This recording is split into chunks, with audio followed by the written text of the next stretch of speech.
before the first game against Germany on Friday, we caught up with David Tanner, our Scotland correspondent. So on very good form with our old mate Stuart Weir.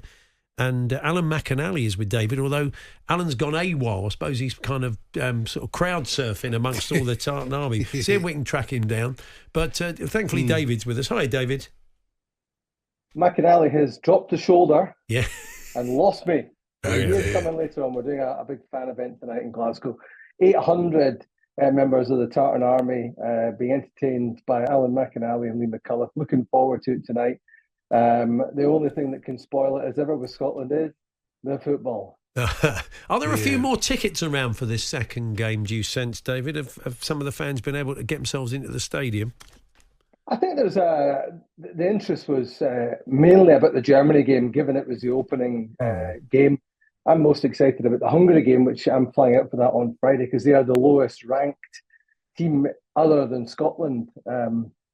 So I think there inevitably is less interest in this one, but there are still about 200,000 Scots, 4% of the population, in and around Germany, doing all sorts of things to keep themselves out of the rain and in the pub. But as I say, this suddenly it's all about tonight, isn't it? Because they have to get something, or they are out with a game to spare. And having done so well to qualify in record time with 2 games to spare, it seems unthinkable. My big worry in all of this for Scotland is that they peaked too soon. They peaked last year.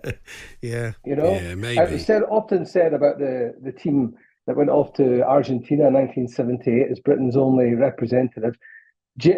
So many in the country thought they would win it, but that was on the back of how well Scotland had been playing in 1977. A year early, so Gordon McQueen famously got injured in the build-up to that game or to that tournament, and I think the injuries are beginning to take a little toll. I thought Scott McTominay, who got 7 goals in qualification, looked off it. He didn't look match sharp at all, given his recent injury problems, and of course there are other absentees. So they've got it all to do tonight, and they are up against it.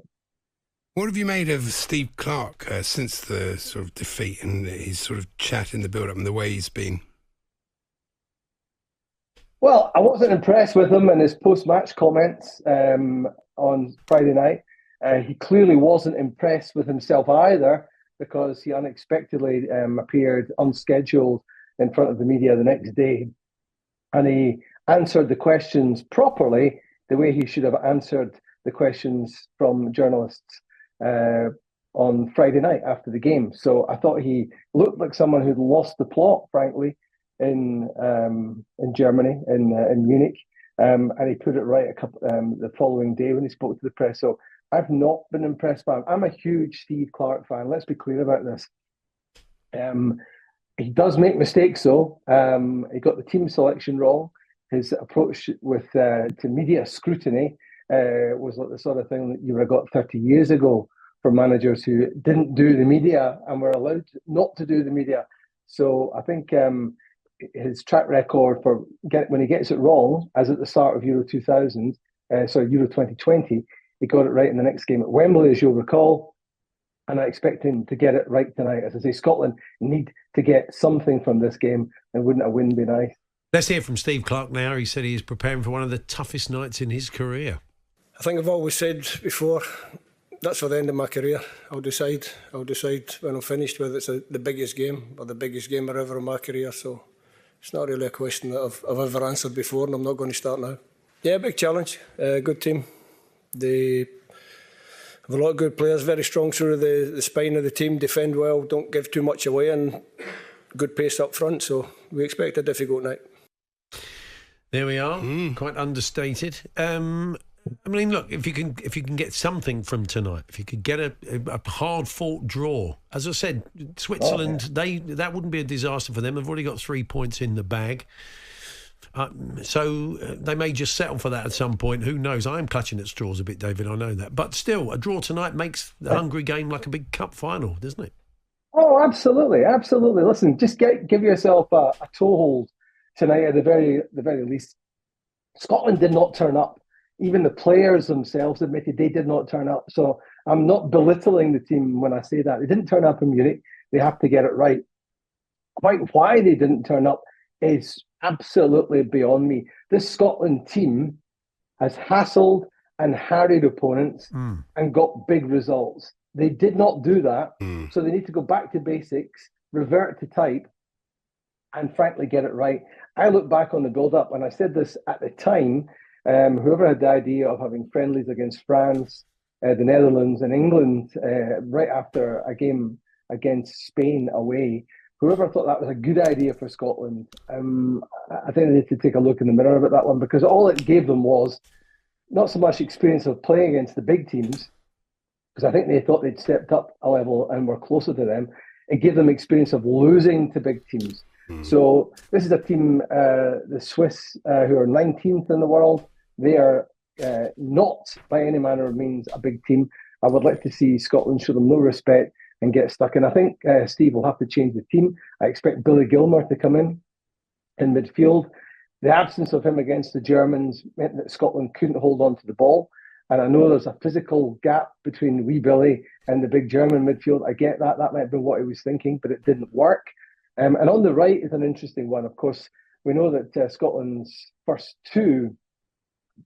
pick right backs, Nathan Patterson being one of them, are out injured. So that meant they had to bring in, a replacement. I don't think it worked at the right for Scotland. James Forrest of Celtic might be somebody that comes in there, a winger, of course, would play him right wing back. And here's an interesting thing. He is an on-form player. He is not one of the players who got Scotland to these Euros. In fact, his last appearance for Scotland was at the last Euro finals. But he is on form, and not enough of the players in the Scotland squad are on form. And that's why I think he has to go with James Forrest, because he's confident, terrific experience, but he's on form. And as I say, the players who were on form a year ago largely are not now.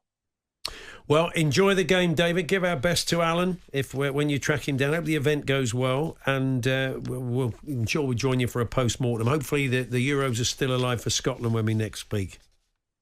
Hope so, lads. Hope so. I'm pretty confident they'll get something tonight. Nice one. Good stuff there. David Tanner over in Cologne ahead of tonight's game.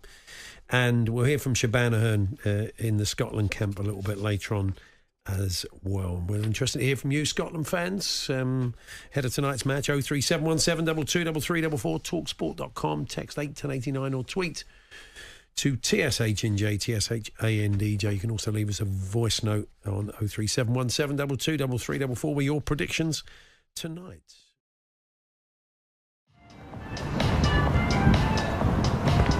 Was ist das? talkSPORT?